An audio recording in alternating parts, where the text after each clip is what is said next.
Welcome to another episode of the Alignment Podcast. Really excited to have our guest, Matt Vance, with us here today. Welcome, Matt. Thanks for coming on.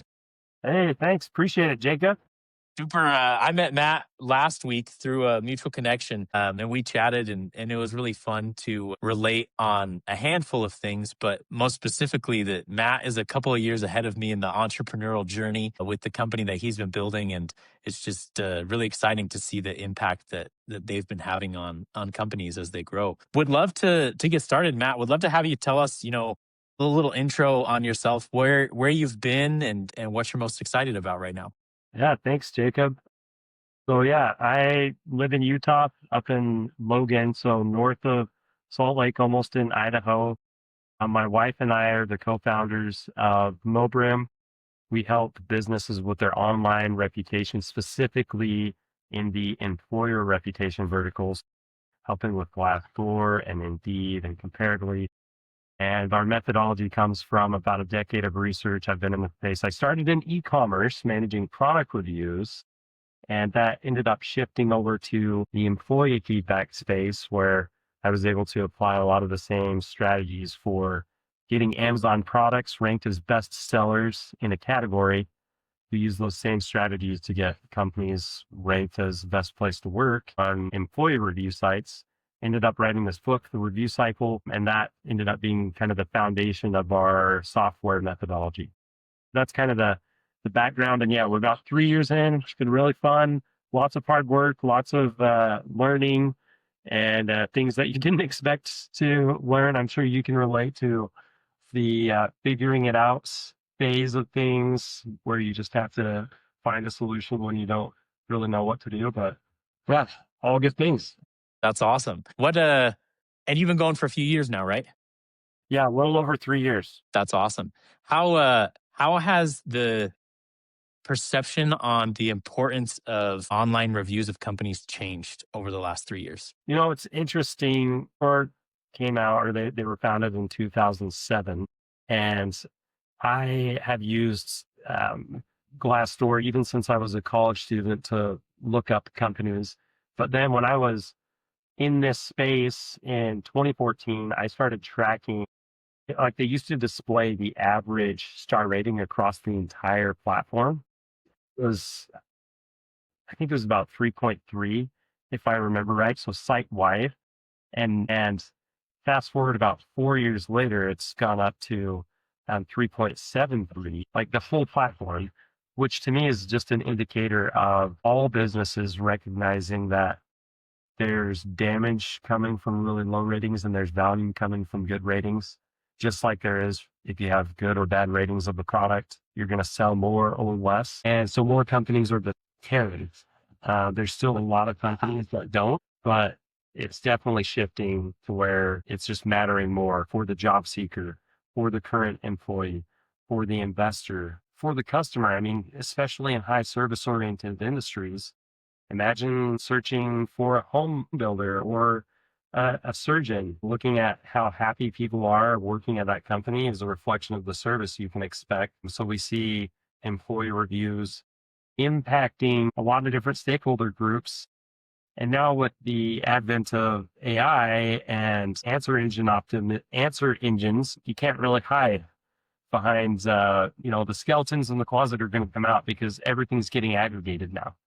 And so you can't just have good ratings on one platform and focus attention on that and hope people don't see the other stuff on page two, because everything's getting put together in these AI summaries. And so I view employee reviews specifically becoming increasingly more important, even to the marketing teams and the sales teams, because there's an increased spillover effect that will grow to either positively or negatively affect business growth. That's fascinating. I've had like multiple questions as you've been talking. First, in my work, I see a lot that people care more about the companies that they're working with in terms of like what they stand for and what their values are, right? And that as people are mostly when people are going to join a company, they really care that, hey, do I align with the values here and, like the team?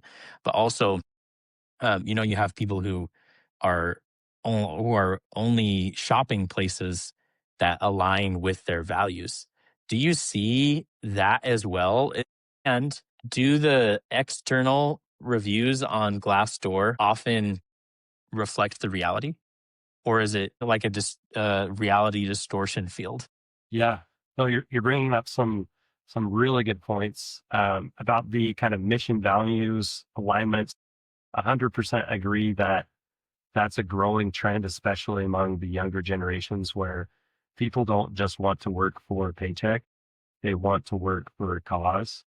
In fact, I read an article a little while ago that talked about this term workism, and that a lot of the younger generations with the kind of fleeting housing affordability and the increased age of average marriages happening. It's like that picture perfect dream of the white picket fence and the car and the family is not actually materializing for people in the timeline that they want, or maybe not at all. And so they're finding meaning and purpose in work. They're looking for their employer to help them fill that kind of purpose void in their mind and heart, even of just, doing good in the world. And so I totally agree. And I think the employers that are tuning into that and finding good to do in the world beyond just generate money, or they're creating deeper impact on society, and they're, as a byproduct, they are profiting. It's good to be good, but it's good for business to be good as well. And then on the other topic you mentioned about reviews like Glassdoor, is it actually reflective of reality? In my book, I talk about something called the law of self-selecting extremes. When you don't ask for feedback, you just get the polarized ends of the spectrum that people that had a way positive or way negative experience are willing to go out of their way to share, because that experience was so significant that it's motivating them to do that. But that's not most people. At Mobrium, we've literally audited hundreds of employees' online reputation, and of businesses that aren't proactively asking for reviews. We typically see between 0.5 and 3% of their employees sharing reviews, and it tends to skew to the negative side. And so, to your point, it is an overrepresentation of negative. But the key to fix that is to ask for feedback, lower the barrier to participate. You unlock that silent majority, and you get a more representative sample of what is really happening in your culture and what that employee experience is like. So that's what Mobrium does. We help businesses do that systematically with automation and some logic instead of kind of sporadic requests. Yeah. That's fascinating. Do you find that the people who care, because it's easy to say that, everybody says they care about their culture, right? Big like air quotations. Do you find that when people say that they care about their culture, but they're not willing to do anything about it, what do you see there? Like, do they have low reviews, right? I'm asking this thinking of, there's an Instagram account here in Utah. Have you heard this one? Hold My Fry Sauce. No, I My goodness. okay. This one would all of the companies they mentioned should be your customers. They need it. Maybe they need a PR firm more. Essentially, it's like, imagine the disgruntled people going to Glassdoor, but now imagine even worse, and it's being highlighted on Instagram, and names of CEOs are being tagged, and like screenshots of Slack, and it's like just the worst of the worst. And they're often highlighting like, hey, these big companies who on the outside, they post on LinkedIn about their wonderful work parties or things, but everybody else is like, yeah, it's actually super toxic, and kind of undercut, exposing some of the trophy companies that have in Utah that have been success stories, but exposing them as toxic cultures. Do you see that companies that are really thrown under the bus on Glassdoor, or like truly have issues, care?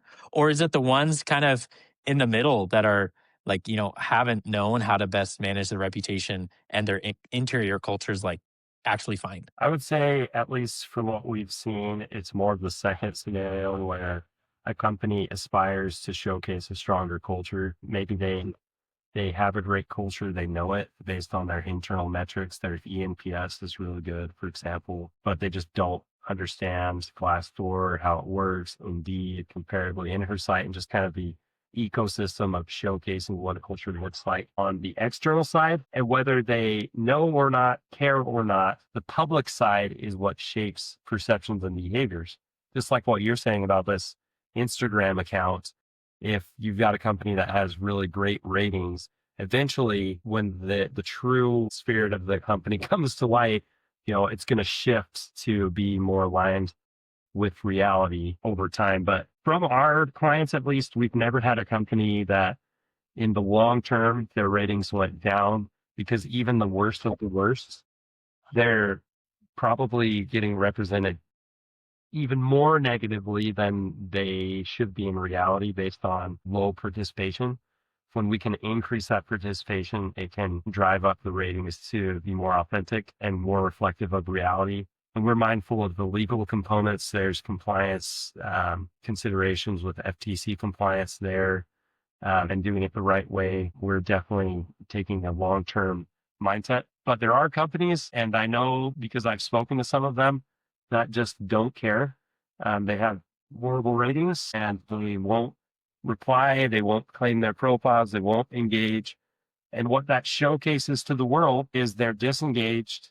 They don't care. In fact, there's one very large, well-known company. I'm not going to say the name, but they had very, very few reviews, and they were a very large organization. And I actually had the opportunity to ask a leader at this company about that and said, it seems a little weird that you have, even smaller than what I would expect to see. They basically told me they actively discourage employees from sharing on review sites. And what that showcases, you are stifling transparency, and it's kind of like censorship, right? And that's not a good environment. That's reflective of a toxic environment that probably is overworking people and not afraid of burnouts. They just want to get that top burn and then churn to the next person. So yeah, it's the long-term play, especially with where answer engines are going, in my opinion, is fully embrace transparency, fully embrace feedback loops, both external feedback loops and internal feedback loops with customers and with employees, to create a very healthy digital footprint across the web, both on UGC, on earned media, and on your own generated media on your social media and owns website. You have to care about everything now, and it's just going to get more sophisticated. AI will pull out the skeletons in the closet, so you've got to give it a lot more to reference, and it's got to be credible. It's fascinating. Have you found that now that people can look up on ChatGPT, hey, how is it to work at Mobrium, that, I mean, not specifically Mobrium, but that people care more about, that they're like realizing, oh, wait, where's this coming from? And they look back, they're like, oh, crap, our bad reviews on Glassdoor. Yeah. Yeah. Just yesterday, I was reading an article that mentions about 11% of job seekers are using AI to research potential employers. And that number is just going to scare teeth. That's so interesting. Now I'm typing on ChatGPT. What is it like to work at Mobrium? Have you tried this?